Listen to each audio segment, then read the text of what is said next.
Porsche 924s in lemons.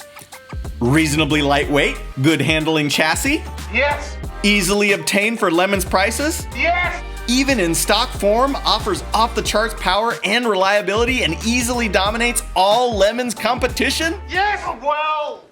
We've talked about 924s a lot before. We focus on the Bosch fuel injection, how that's, what's the word I'm looking for? And a lot of teams have tried to work around that with other carburetors and other ejection systems. It never works. They rust, the electronics are bad, stock engine has no horsepower. They're just kind of terrible. All of that is correct. So this Arizona-based team with the great name of Parcheesi Jones and the Raiders of the Lost Mark, they also race a Borg Ward, they decided to heck with trying to make this factory 924 engine work properly. We're gonna just swap the entire drivetrain. So is that a 968 motor? Well. Is that a small block American V8?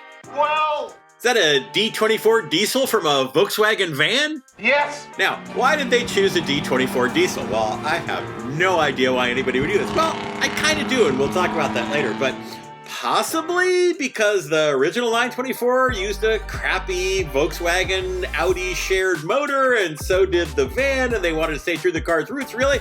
I don't think it had anything to do with that.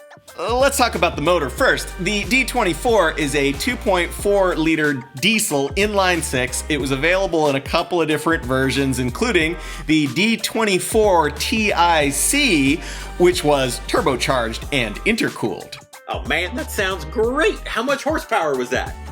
121. Well, I mean, that's the bare minimum, but they're right, so that's what they used. Nope. They used the non-turbo version, which had 80 horsepower. Okay.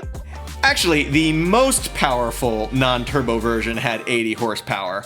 There was another one, and this could have been the one they used for all I know.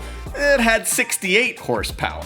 68 horsepower originally. To be fair, it's a diesel, so it's going to be totally reliable.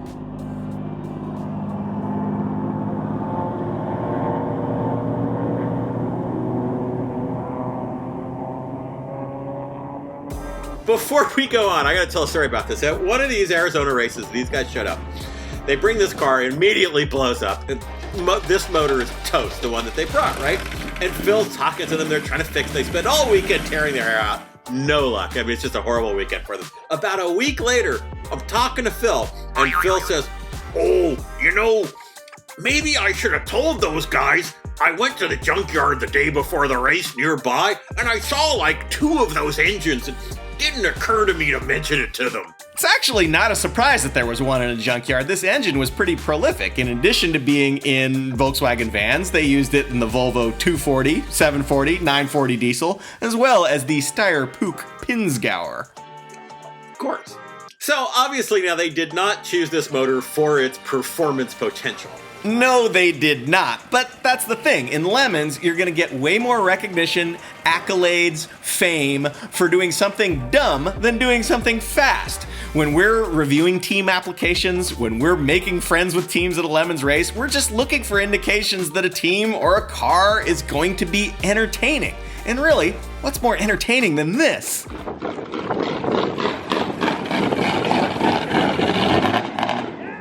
And I will say, from the outside, yeah, this looks a little bit inexplicable for a racing series. But you know what? Racing is nothing but solving artificial problems. That's all it is. If it wasn't that, the Saturn V rocket, it won racing. It went 25,000 miles an hour. It's all over. Racing is artificial problems. And what is a more artificial problem than our 924 Porsche doesn't work? Let's make it a diesel.